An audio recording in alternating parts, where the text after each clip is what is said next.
From the headquarters of Omni Consumer Products, it's the IGN Digigods. Please welcome two men who are not coming with you, dead or alive, Wade Major and Mark Kaiser.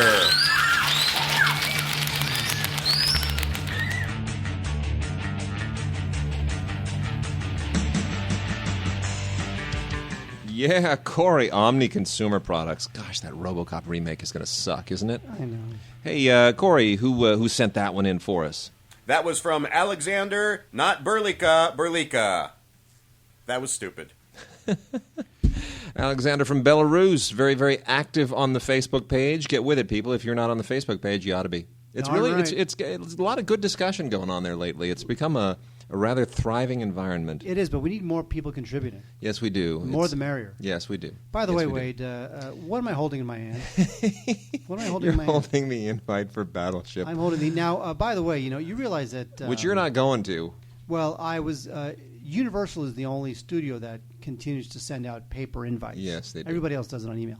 Yeah. And I'm going to do something to show you the disregard in which I hold this movie. Yes.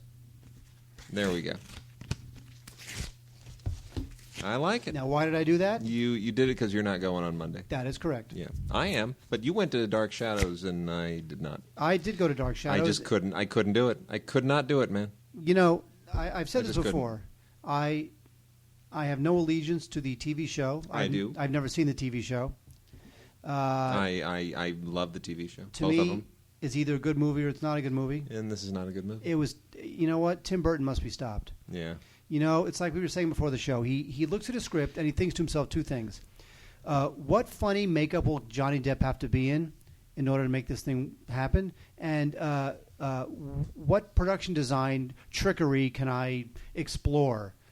To make big castles and crazy things. It's Mark, not about story and character with him anymore. Mark, it's over. Much more importantly, while you were at Jazz Fest. I was in New Orleans. I know. While you were at Jazz Fest. I had a great time. I went to an event. Mark. You know what event I went to? Porn Fest. I went and picked this up. What am I holding in my hands? I don't know, but you wouldn't tell me what it was before the show. So what does now it I look have like? It's a black box. It's a black box. Mark, I'd like for you to take that black box. I want you to open that black box and tell people what's inside the black box. Wade, by the way, here's your water. Oh, thank you. Wade always asks for water before the show. Thank you. This week it was hidden behind all these lubricate my palate. Jowls. Now, I'm holding. This is a black box. It's pretty heavy. Is this like a Jack in the Box, where it's going to spring out at me? Open it. I'm not going to tell you anything. Open it. Look what we won! We won something. This is our Indie Talent Award. Why didn't they give us two of these? Winner, Media Passion Award, IGN Digigods, Indie Talent Awards 2011. It's a nice big hunk of glass, right? It really is. It's round with sort of a hexagonal base. And that'll apparently the website will fully announce this and update this in about a week or so. But the first ever inaugural Indie Talent Awards, we won the Media Passion Award, which is they give out awards for upcoming talent in documentaries and foreign films and regular films, but they also have an award for people who are out there plugging away, passionately promoting independent film.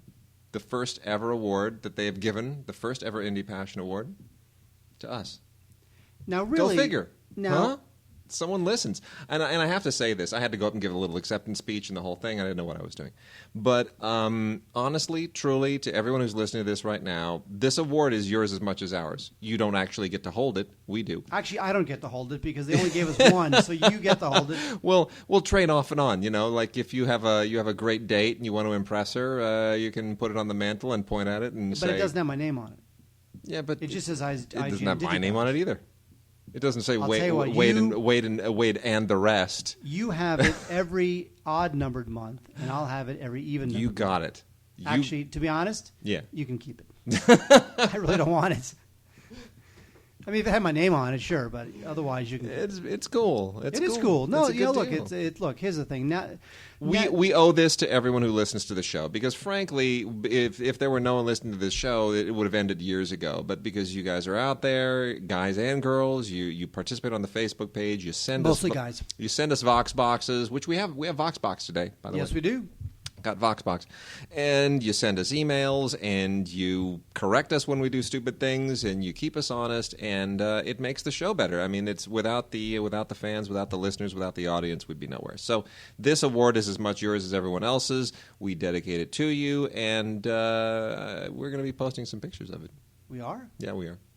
Where? To the blog, which hasn't been updated in like years. We'll Because post it to the Facebook page. I will post it to the Facebook page as well. Will you really seriously post it to the Facebook I page? totally will. No, you won't. I guarantee you will seriously not. will. I will. I want you to say right now, within 48 hours of the posting of this podcast, there will be a photograph of that award on the Facebook page. Can you promise that, Wade Major?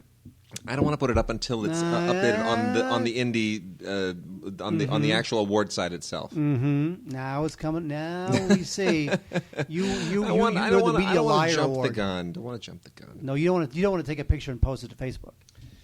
You know, we have to talk about this. We've talked about the Superhero Squad show in the past. This is Volume 3 of Season 2, the Superhero Squad show, the Infinity Gauntlet. This is really just lackluster Avengers cartoon juvenile poo.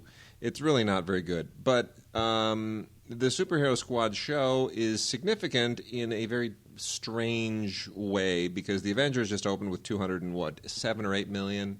Unbelievable. By the way, You were way off.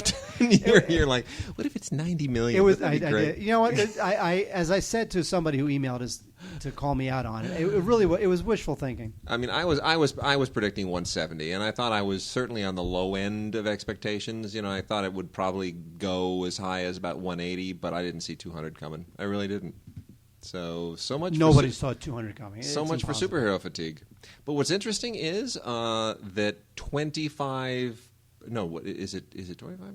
Anyway, most of the audience for the Avengers is over 25. Wait a second, Wade. What? You realize that the Dictator is screening tomorrow at the Chinese.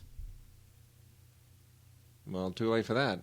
I'm on the Facebook page right now checking out what's happening on the Digigods page, and I checked my Facebook mail, and tomorrow at 7:30 at the Chinese. You know what? I'm going to email Carl from Paramount. I'm going to see what's going on. Okay, you do that.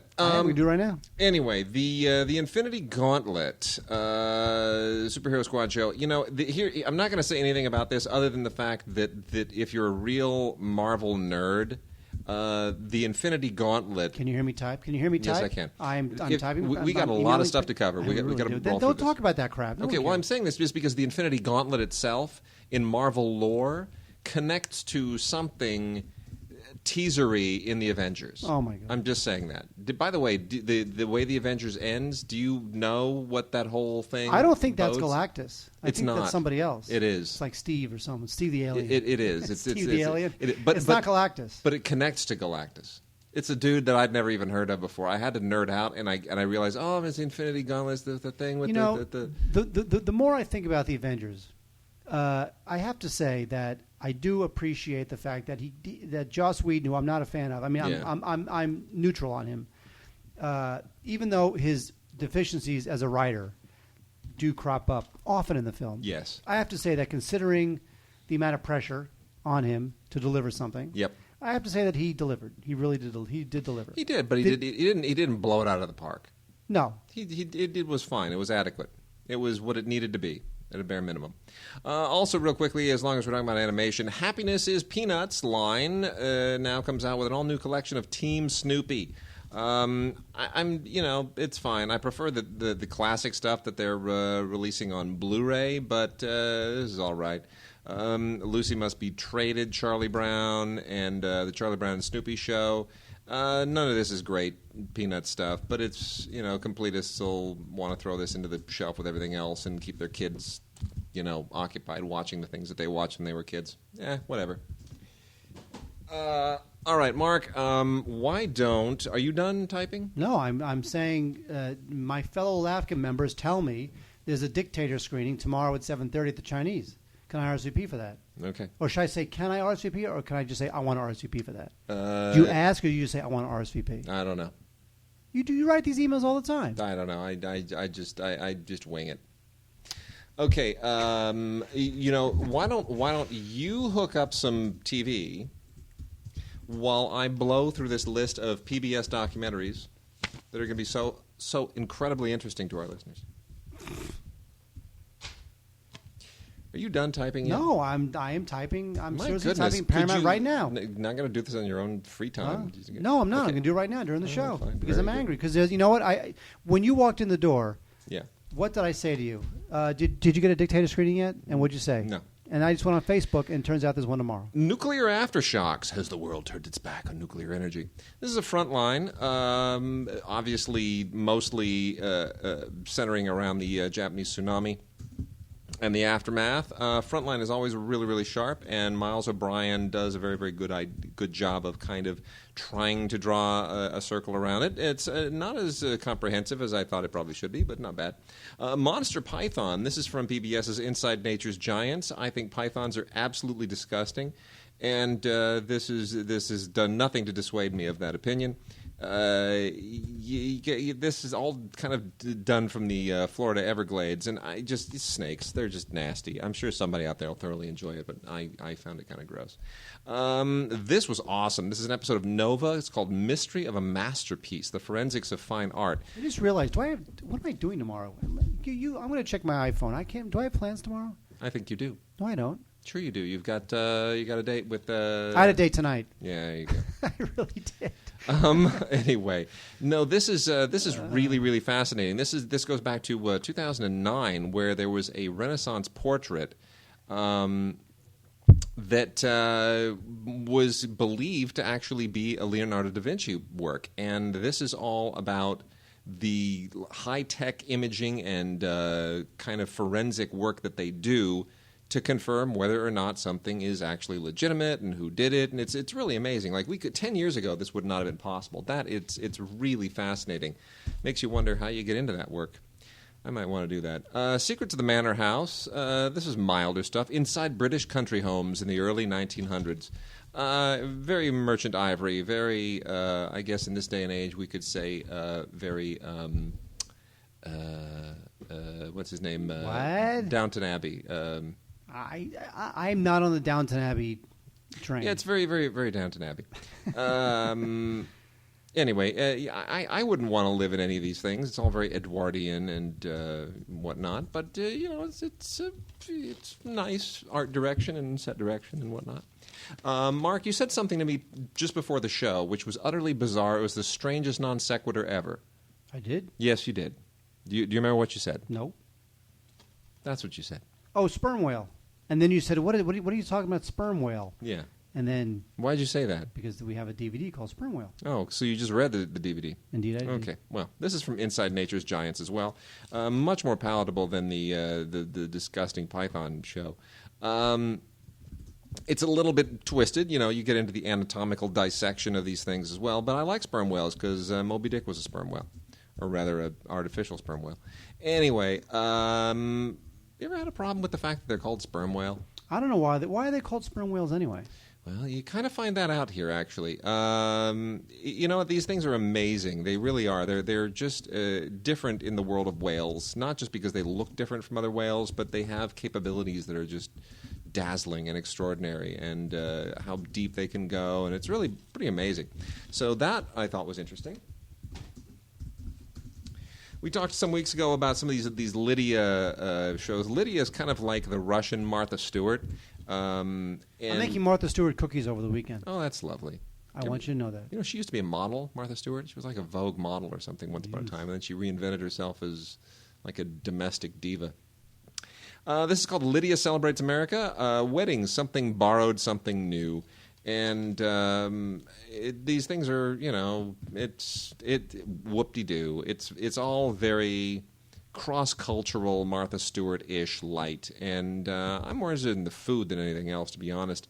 But it's fine. It's fine. I'm not looking to get married anytime soon because I'm already married. This is a Blu-ray called America Revealed, and this is a little bit too broad and too far-reaching, but still pretty interesting. It's an introduction into how we maintain the society, and that's partly why it's so broad. It's not just about power and energy. It's about sort of why the society keeps on ticking. The artery, the biology of a modern day industrial society. Huge subject. Doesn't really need to be on Blu-ray. I'm not quite sure why they chose to make this one of their Blu-rays, because PBS is very selective about their Blu-rays. But it's interesting. It's just it almost feels like it should be a Ken Burns doc on some level. This is for you, Mark. Easy yoga for easing pain with Peggy Cappy. This is yoga for the rest of us. When I was in... Because you're inflexible. When I was... that's true. Yeah. Physically and mentally. When I was in New Orleans, I did something I had never done before. What'd you do? I got a foot massage. See, I didn't want to get a foot massage because... Speaking of yoga, I didn't want to get a foot massage because I didn't want strange Korean women touching my feet. It's disgusting, and I can't imagine that they enjoy their lot in life, which is to touch strange people's sweaty feet. It really... The thought of it is disgusting. But I wound up having one because in New Orleans you walk around all day and your feet hurt. And my buddy went and got one, so I had no choice. Okay. Have you ever gotten a foot massage? I have. Rule. I bet you've gotten pedicures too. Yeah. Oh my God. They rule. Right. They really are awesome.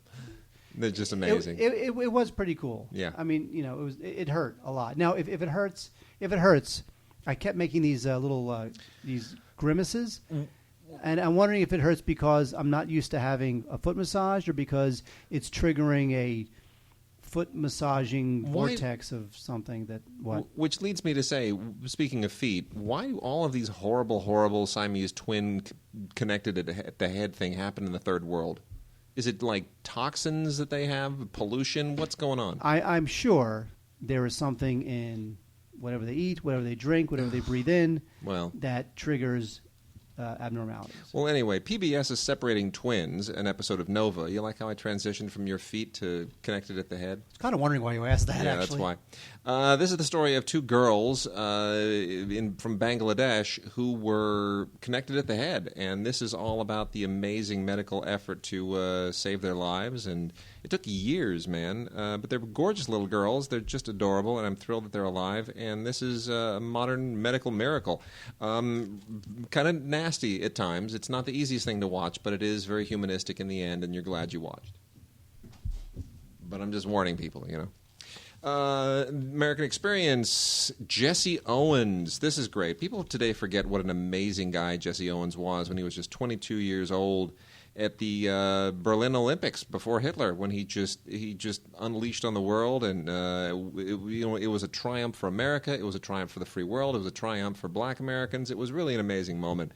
And this is not terribly in depth. It's only about an hour long, but it's a great episode of the American Experience, and certainly suggests a bigger, more comprehensive documentary that could also be made. Nonetheless, really terrifically well done, as all the American Experience shows are. And then this is great. America Goes to War, World War II. Not that we need more World War II documentaries, frankly, but this 2-disc set is a nice, thorough, professional overview for people who don't necessarily want to go and look at the more comprehensive sets, which will usually put you through 18 hours of newsreel footage. This, of course, has a lot of newsreel footage and a lot of a really good soundtrack too. But very nicely done, very thorough, and you can get it out of the way in a mere 6 hours. Done and done. Actually, it's probably more like 5 hours. I didn't watch the whole thing, I'll be honest. Wade, there's a couple of Blu-rays that are going to be available soon for pre-order. I want people to check them out. Okay. You ready? No, because I got a few more of these to go. Real quickly, The Amish, another one on the American Experience. I know people aren't really, really thrilled about the Amish all the time, but you know what? It's a very interesting culture, worth checking out, especially if you are fond of the Peter Weir film Witness, remember? And the Family Guy episode where they go to Amish country. Oh, heavens. An episode of Nature, Fortress of the Bears. We've had bears around Southern California lately, and they've been roaming neighborhoods and eating trash and doing all kinds of fun things. That's not what this is about. This is about Admiralty Island in Alaska, where there are so many brown bears, it's almost like fleas. And there are more brown bears than there are fleas. The fleas are dying. The brown bears are thriving. No, I don't know what that means. Anyway, this is lovely if you like bears. And then Secrets of the Sun, another episode of Nova that tells you all about solar flares and how dangerous and helpful and critical and fascinating that great big glowing orb in the sky is. And then lastly, on Blu-ray and on DVD is Raccoon Nation. This is an installment of Nature, and it's great on Blu-ray. I love raccoons. I grew up with raccoons. I just have a great affection for raccoons, and I can't get enough of them. So that's my PBS pick of the week, Raccoon Nation. You know what? I remember a mama raccoon used to come around the house. She'd been through hell. This is a true story, by the way. It's a true story. Okay. She must have fought with a coyote or a pack of coyotes. She was missing like 3 or 4 teeth. Had like this hillbilly look with like one fang and the other fang was missing. She had one eye. One ear was all chewed up. Her tail had been bitten off, and she was missing a paw. She only had 3 paws. Like you could tell that she escaped Armageddon for raccoons, and she came with a brood of like 5 young. Clearly, raccoon men judged their women by the content of their character, not their appearance. And I realized in the raccoon world, that some guy raccoon had knocked this just hideously deformed thing up because they look for inner beauty in the raccoon world. And that's why I love Raccoon Nation. When raccoons date online, it's a whole different experience than when humans date online. Very true. We know that. Yeah. Wait, I have good news and bad news. Okay, hit us up with the good news. The good news is that Grand Illusion is coming out on Blu-ray. You know what? It's actually being released next week theatrically as well. That is true. Mm-hmm. But that's the good news. This brand new restored version, which is I've been communicating with Rialto on this, actually. This is a pristine 4K restoration. Whoa! I just got an email back from Paramount. And? Sure thing. I'll put you on the list. There you go. Why don't you email Paramount? Okay. And then I'm going to email thanks a lot. So we should talk about some TV right now. Let's talk about some TV. Rock the TV. It's funny you'd say rock the TV because what am I talking about, Wade? Oh, Third Rock. You were being clever. You didn't even know it. Third Rock seasons 3 and 4 now on DVD, of course, not Blu-ray. This show went on for a couple more years than it really should have. However, it did get John Lithgow work consistently. We all love that. And it also introduced the world to little Joseph Gordon-Levitt, who it turns out is developing a pretty terrific little Quite a movie career. Yeah, you know what? I love that stuff. I love it when you get a guy who does small films. Yeah. He does the right small films. Totally. And he does big films, and he does the right big films. He's Scorching. doing good movies. Scorching. So I have to say that Third Rock, never really a fan of it. Plus, I think who's the big ogre-looking woman who's on it? I forgot her name. Kristen Johnston. That's very strange-looking woman. Anyway, Felicity Season 2. This is where J.J. Abrams, of course, cut his teeth in TV. And this is Felicity Season 2. Not a big fan of the show. It's really more a female skewing thing. So I suggest you pass. Roseanne, the complete 3rd and 4th season of the classic sitcom. Roseanne, of course, has another sitcom. Now, these that have is all being been out piloted. before. These are all these Mill Creek re-releases, Yes, we should point out. that is true. Roseanne currently has another sitcom, a brand new sitcom that is being piloted, and it is hopefully a return to form for her. We'll see if the pilot gets picked up. Actually, somebody I know, a friend of a friend, got cast in it. And, oh, by the way, Felicity Season 1 is also available on DVD. Now, the Season 1 DVD includes the pilot, which is always kind of interesting. What else we got? That 70s show, a show I thoroughly hated because it starred 2 of the most annoying people in the world, Ashton Kutcher and Topher Grace. So I did not watch one episode of this crappy show. And you know what? I'm very glad that Wilma Valderrama, Wilma Flintstone, whatever her name is, its name is, I think he's disappeared. Yeah. And by the way, this guy, the other guy, who was the other guy in this horrible show? Danny Masterson is in a show on TBS called Men at Work. I'm pretty sure it's Danny Masterson. And I've seen the promos. Have you seen the promos for that? Yeah, they look You've dreadful. got to be kidding me. I mean, honestly, it's like you're watching it and you're like, that's the funniest stuff. Yeah. That's the stuff that will entice people to watch your. I mean, it is the and I'm not a big sitcom fan anyway, so this is a beyond the pale. Yeah. How bad these promos are. I mean, you've got to be kidding me. You remember Small Wonder? That was good, Oh, right? I used to love Small Wonder with the girl. Oh, it was Small Wonder. You should Google Small Wonder. It was one of the worst sitcoms ever made. It was like a kind of an independent show. It was about a family, and they have a daughter, but the daughter's a robot. And she had like this little panel. She had like a panel on her chest. I used to watch that, and I used to think, really, like there are people making $20,000 a week for writing this stuff. They're not making. Why 20 can't grand. I They're get not this job? making $20,000 a week. $5,000, even five, whatever, $10. It's still a good gig. It's a TV show. Small one. It was on from 85 to 89. Terrible. Dreadful. Anyway, so lastly, TV wise, third season, volume 1 of a show I'm going to guess Wade loved, which is Vegas. Love it. I did kind of love this show. Dan Tana, you kidding me? Best show ever. I did kind of like Vegas. It really was good because they actually shot it in Vegas. They shot it in Vegas, and he drove a 57 Ford Thunderbird and drove it into his living room.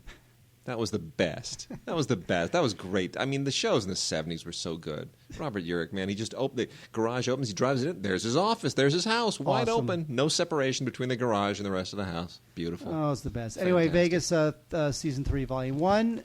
Go for it. We got a couple of 2-season releases from ABC here. These are all ABC Studios, both of them. I don't know really why Dirty Sexy Money didn't just go bananas. It was a good show. Donald Sutherland was great on it. He, of course, is back again in The Hunger Games in his usual fabulous self. But Dirty Sexy Money was a really, really good show with a great cast, and it only lasted 2 seasons.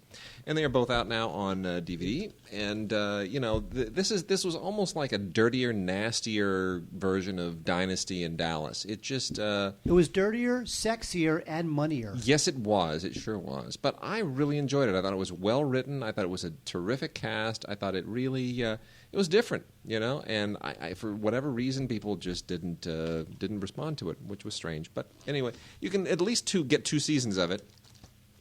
And then we also have 2 seasons of Samantha Who, which also only lasted 2 seasons. That's why they're releasing them both. And Christina Applegate is always just really, really lovely. The thing here, she's of course on this new show Up All Night with Will Arnett, who of course is married to Amy Poehler. But this was a decent show. I just think the amnesia angle didn't quite click with people. Amnesia is always kind of a tough thing to pull off on television, not just as an actor, but for an audience to care about somebody who has forgotten who they are and where they came from, and it's the whole reinvent your life thing. I think it's a little hard to wrap yourselves around that kind of a character sometimes, but nonetheless, it's a perfectly enjoyable show. Comes with a decent set of special features, bloopers, and deleted scenes. Nothing earth-shaking, but both of these shows definitely at least worth your while, I would say, in a rental. More so, Dirty Sexy Money. That's the really killer show. It was such a good show.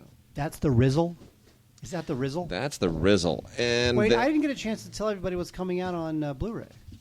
Well, now I'm not going to. No, you're not going to, because I got just a few more shows to knock out. Chuck, which is, of course, back on the air. Is Chuck back on the air? Or is it's off? Yeah, it just finished its run. It just finished its run completely. Done. Okay. Well, Bye-bye. this is the complete Bye-bye. the complete. Yes, this is the complete 5th season. Then I guess this is the last season of Chuck on Blu-ray. That thing just kept going. It was a little show that could. It never did gangbusters, but it had a pretty rabid little following in the demo that the network wanted to see. Well, then this would be the final season then, I guess. Chuck, 5th season. I never watched the show religiously. I've only watched some of this stuff intermittently on Blu-ray and DVD, and quality of the Blu-ray is perfectly fine. Nothing amazing. A little bit of artifacting here and there, but it's decent. Lots of special features, tons and tons and tons of special features here, commercials and featurettes and commentaries, and more than I think anybody really, really cares about. But hey, it's Blu-ray. That means something.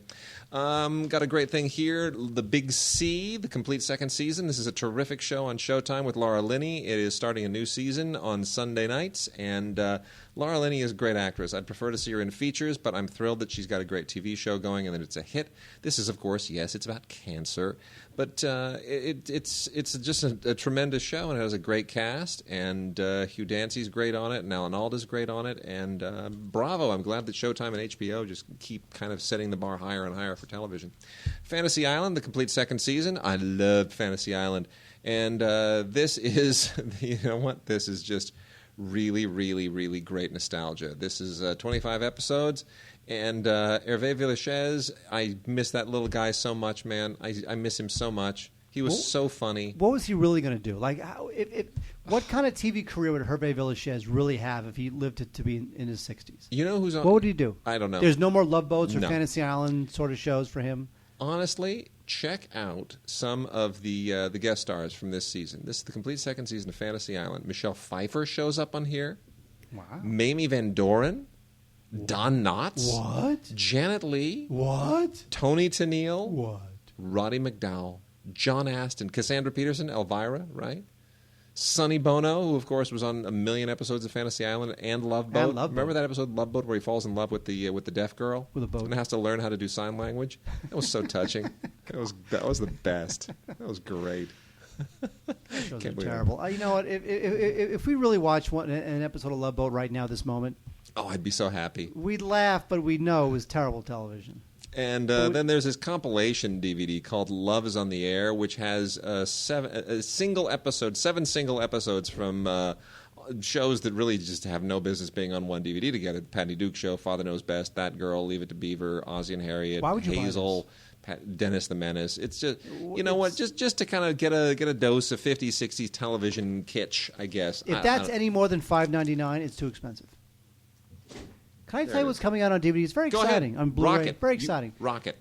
I was able to give you my good news that Grand Illusion's coming out on Blu-ray, but I was not able to give you my bad news. Uh-oh. It is not being released by Criterion. Now, as you know, the Criterion DVD of Grand Illusion is Spine number 1, the very first Criterion release. But this one is being released by Lionsgate. Not that, Well, it's the Studio Canal collection. by Lionsgate. This is the Studio Canal collection. So Lionsgate will distribute the Studio Canal Blu-ray of Grand Illusion. So it's exciting. Comes out on July 31st. Lovely. I guess that means that Criterion shut out of that. Well, I mean, this has happened to other. That arrangement didn't work out so well for a number of Criterion titles. It's always possible to be renewed, but this is we should point out, and I haven't seen the film yet. But it's a new 4K transfer that reportedly really just dwarfs the previous transfers. So we'll see. It gets theatrically released next week. By the way, speaking of July 31st, Blu-ray Total Recall, also from Lionsgate. Nice. Very nice. Also, Very nice. this is what you have to pre-order. You got to go right now onto Amazon.org, whatever it's called, Yeah. and you need to pre-order Cinderella, which is now available for pre-ordering on Blu-ray. Come Yep. on, Cinderella. Cinderella, totally. Yep.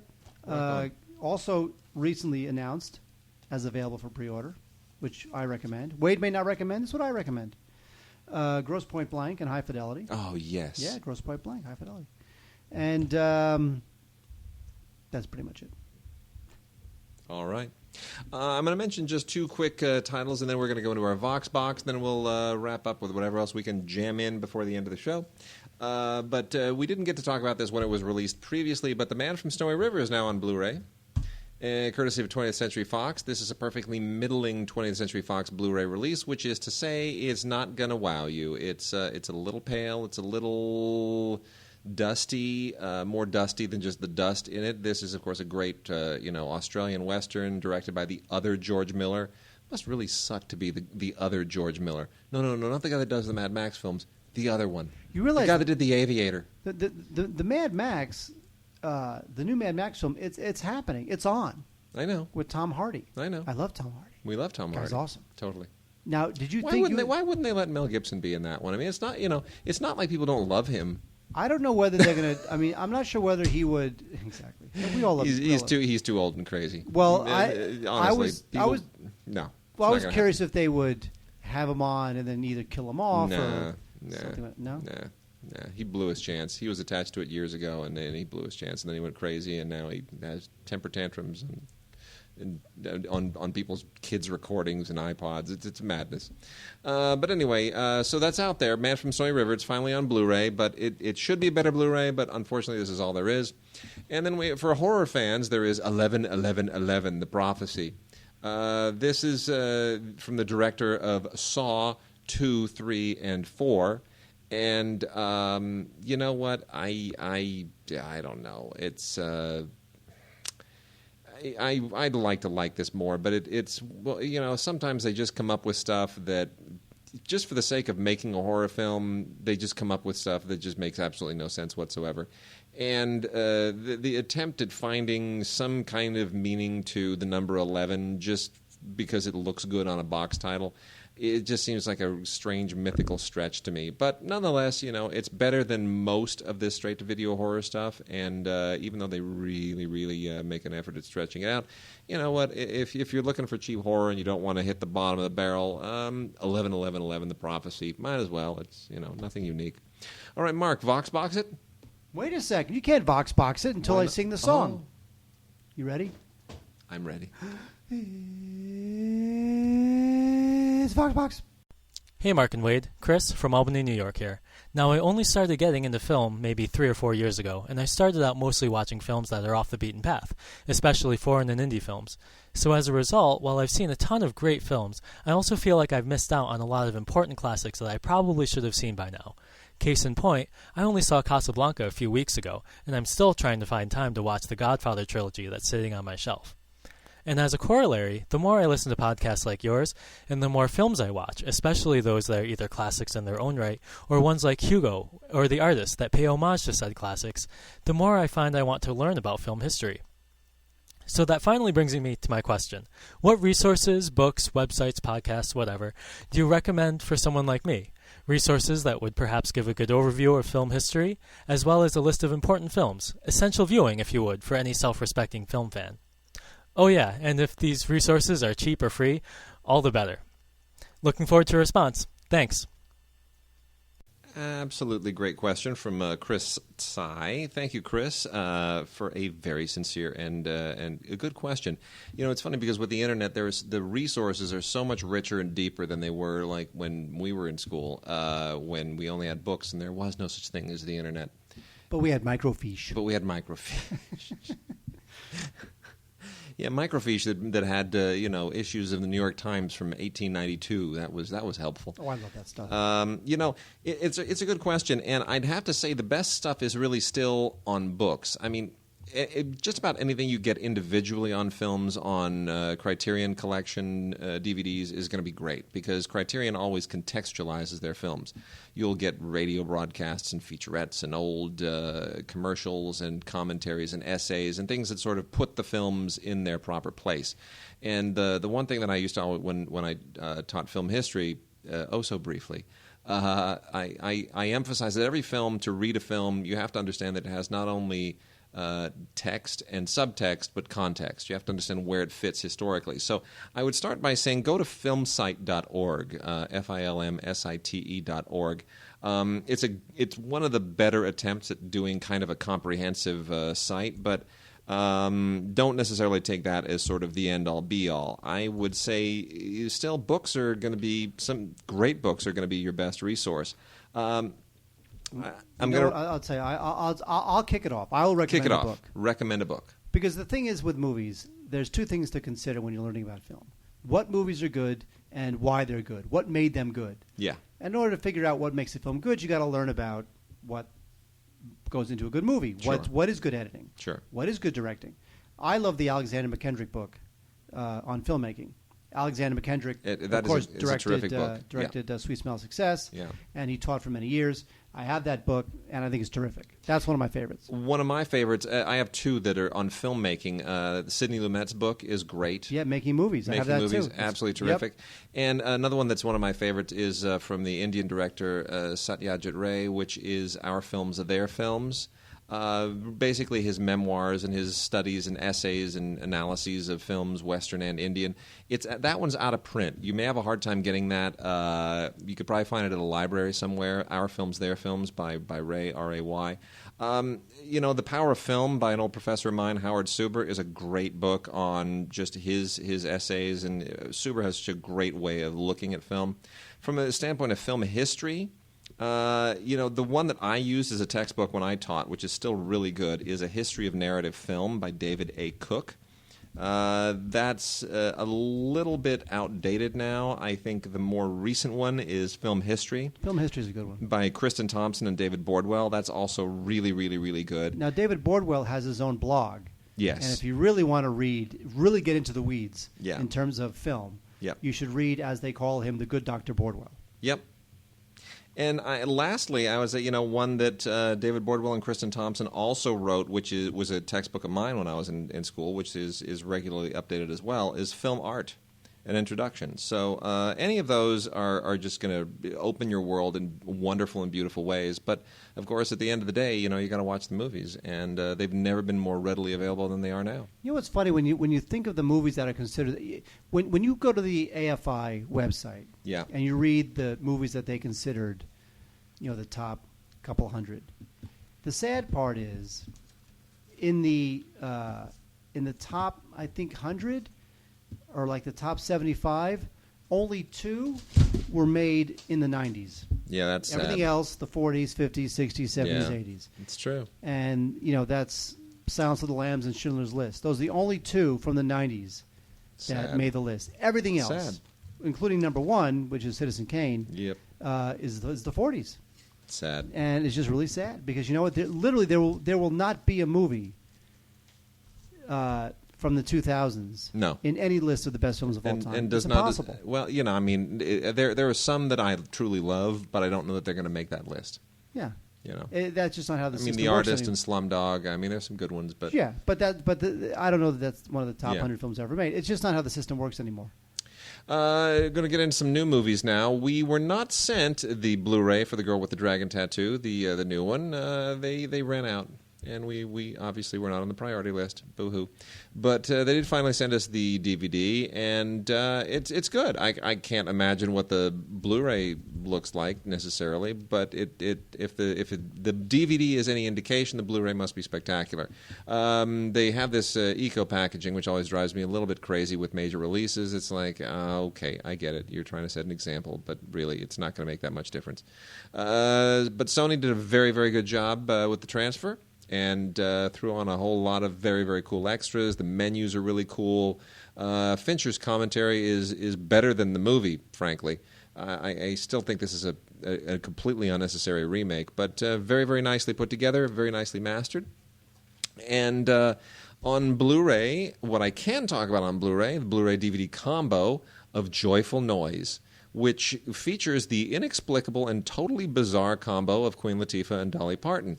This is one of those Queen Latifah-produced vanity projects, and it feels like all of them, where she is, she's taken charge, and it's all about choir competitions, and Queen Latifah gets the call to be the new choir leader over Dolly Parton, who is essentially the benefactor of the church, who felt that it should have been her call, but it isn't. Anyway, and you got the little subplots, the daughter and the son and the different races, and they fall in love, and is it really going to work out? And he's a little bit rough-edged, and she's got a future, and we got to go win this choir competition, and it just really feels manufactured. Its heart is in the right place, but the movie, just darn it all, it's tedious.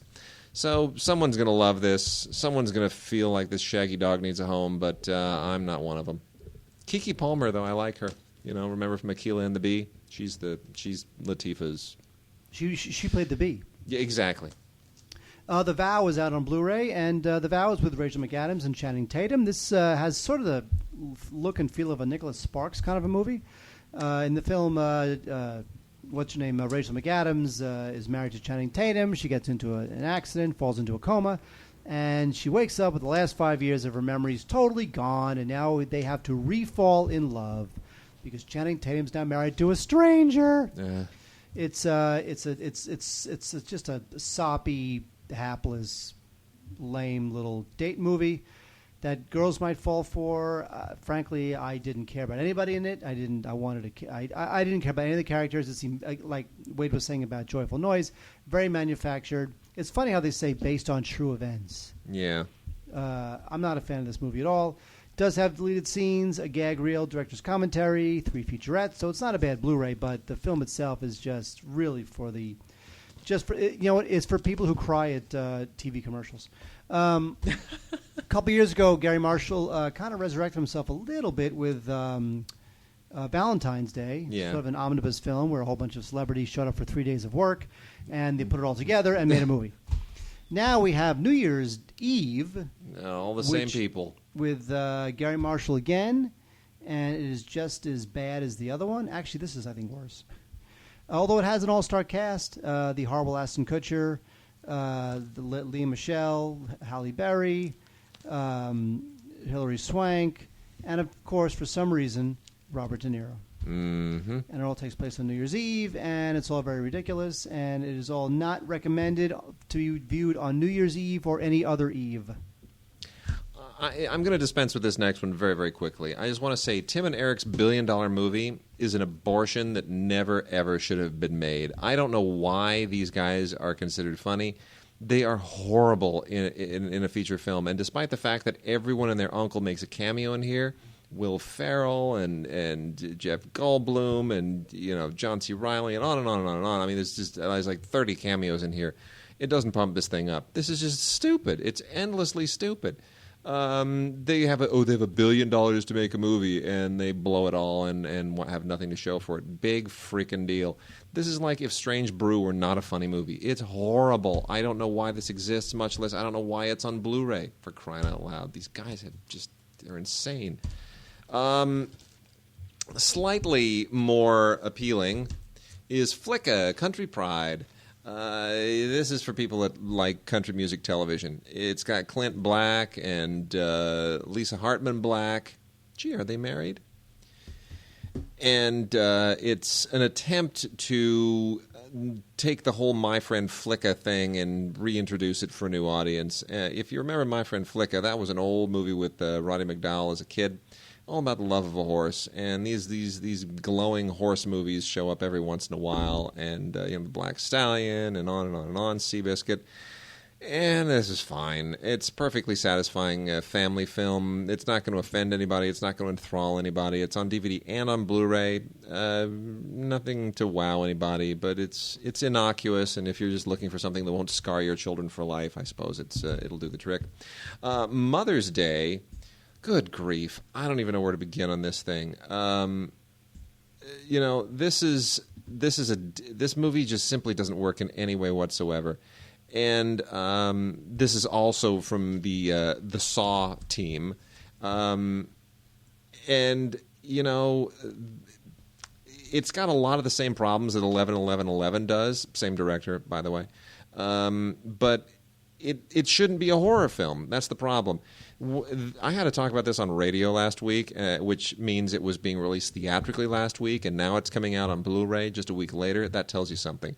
Basically what they did was they wanted to do a home invasion movie that kind of stole a lot of the elements from the Bob Barker film with Shelley Winters, the Roger Corman film. Oh, Crazy Larry and Big Bad Mama. Big Bad Mama from 1970. And so you have Rebecca De Mornay partly doing like a spin-off of her character from Hand That Rocks the Cradle, but then she veers into Shelley Winters every once in a while. And, she's got like this criminal brood, right? A daughter and these three criminal sons, and there's this home invasion gone wrong, and all these people in the basement. And it's an interesting, potentially psychologically involving story that should center on how you turn people against each other, and that claustrophobic friends turned enemies thing. At what point do you how do you manipulate people in these kinds of dire situations? But when the gore starts flowing, the whole thing unravels. It's terrible. And Rebecca De Mornay, way too campy. She gives it a good shot, but ultimately it's not a horror film, and it never should have been directed as a horror film. Speaking of horror films, we have a little piece of junk here called Playback, which for some reason stars Christian Slater. This is it's a film about these high school kids who decide to film a reenactment of a local murder in their town as part of a school project. And of course, when they do that, an evil spirit is unleashed. And Christian Slater is amusing, making boat payments as a cop who investigates what's going on. there are just too many movies like this. They all cost $750,000. I know. And they're all about found footage. That's like the whole thing, found footage. I'm so tired of the found footage thing. It's just not happening. I didn't really like this at all. Boo. Also, what I didn't like at all is Underworld Awakening, the Kate Beckinsale film. This is Kate Beckinsale. Now, she was not in the... There have been about 75 of these Underworld movies. She was not in Underworld... third or fourth one? Yeah, she was not in Underworld 65 through 74, but now she's returning for the 75th. Yeah. And I don't like these films, although I'm a big fan of Kate Beckinsale. Anything naked, wearing leather like is in this movie. I'm a big fan of that. She's unbelievably gorgeous, but I just don't like these films. I don't know why they get made, because they probably do well internationally, because it's just a bunch of violence and a hot girl. But you know what? It's a good Blu-ray. There's a commentary. There's a blooper reel. There's 5 featurettes. There's a pre-visualization featurette on there, too. And, this is a Blu-ray 3D, by the way, so you got to grab your 3D glasses and your 3D TV if you're going to watch this, which means nobody will watch it in 3D. Dirty Dancing. This is the Dirty Dancing collection. Now, this includes Dirty Dancing. This is on Blu-ray. This includes Dirty Dancing and Dirty Dancing Havana Nights. Now, Dirty Dancing Havana Nights was from 2004 when they tried to resurrect the franchise, and it did not work. Even though it was produced by Lawrence Bender, and it had a decent cast, including John Slattery from Mad Men and January Jones, before she became like super famous. It's funny when they remake these films. It's like, and I feel the same way about Fame and some of these other films, or Footloose. It's like we saw these films like Dirty Dancing, Fame, Footloose when we were kids, right? And then we grew up. Mm-hmm. And we became development executives who can now greenlight movies like remakes of Dirty Dancing, remakes of Fame, and remakes of Footloose. And yet somehow, through that process, we lose touch with whatever it was that made those films interesting to begin with. And then we wind up with a remake that is nothing but just soulless crap. Very true. And I don't get it. But anyway, if you like Dirty Dancing, Dirty Dancing is already available on Blu-ray, so I don't know that you need this unless you like Havana Nights, which I do not think you should like, because if you do like that, you have no taste. We've got a Criterion here, and this is called a Hollis Frampton Odyssey. Now, this is not going to be your average run-of-the-mill Criterion, because Hollis Frampton is an avant-garde filmmaker. This more goes along with kind of the Stan Brakhage release that Criterion did some years ago, in which they put out on Blu-ray as well. More recently, this includes 24 films that Hollis Frampton made between 1966 and 1979. And it's just the avant-garde era. It's just kind of weird, eccentric stuff made by a weird, eccentric guy at a time when you could do this and kind of get some attention for doing it. Now, in the age of YouTube, really nobody pays attention to anything unless it's cats playing with a ball of yarn. But the fact that this is all 16 millimeter and that it sort of has a place in that era of film history when everything was getting much more indie again, as the studio system's disintegrating, and we're starting to get the wild and crazy 70s going, and a lot of the new film brat generation.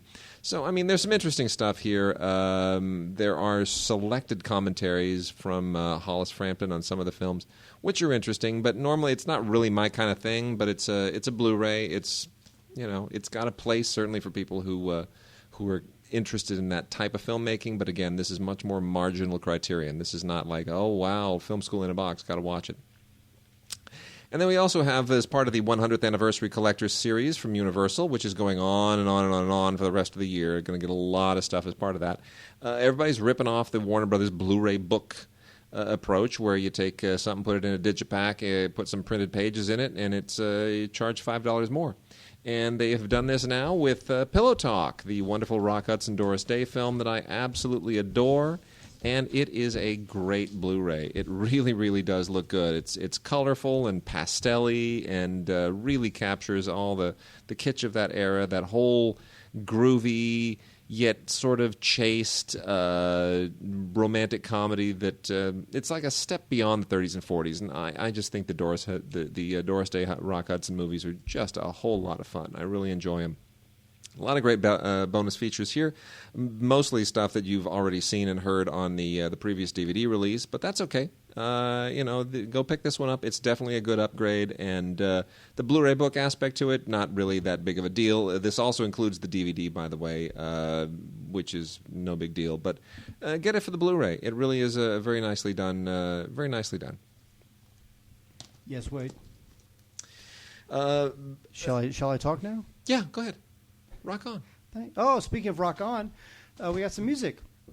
Led Zeppelin, Dazed and Confused. And you just got back from Jazz Fest. I did. Nice. It was so much fun. I saw the Beach Boys. By the way, I saw the Beach Boys at Jazz Fest. Yeah. Here's the thing. So I see the Beach Boys at Jazz Fest. Yeah. And it's their 50th anniversary tour. Brian Wilson is there. And I'm telling you, Brian Wilson looks absolutely horrible. I know. Brian Wilson is Yeah. He's basically mentally ill. I know. And he's been taking a lot of pills over the years, and he's just not right. He's basically looks like young Frankenstein at this point. And so Brian Wilson comes out, and literally he has to be guided out by somebody and planted on his piano bench. Oh, that's so sad. And I was watching him play on the Jumbotron because my seat was pretty far away.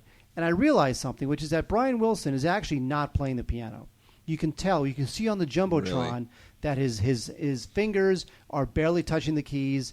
You can't hear the piano in the mix. So he's just there for the sake of having him there. But here's the thing, I thought to myself, but he sounds good. When he's singing, he sounds good. Yeah. So I'm like, that's kind of weird. Then, a few days later, I was talking to a friend of mine who has a friend who toured with the Beach Boys in one of their previous tours, maybe 10 years ago, whatever it was. And this friend of a friend says to me, you realize how they get Brian Wilson to sing.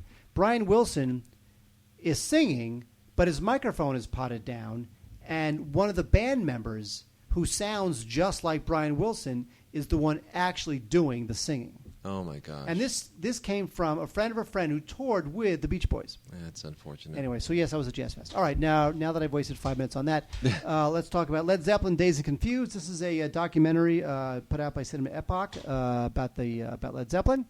I like this a lot. I think this is a good documentary. It's funny, there's not a lot of music in it, which might seem like a bad thing, but I think it's a good thing since I've already heard the music. I get it. I know it. I love it.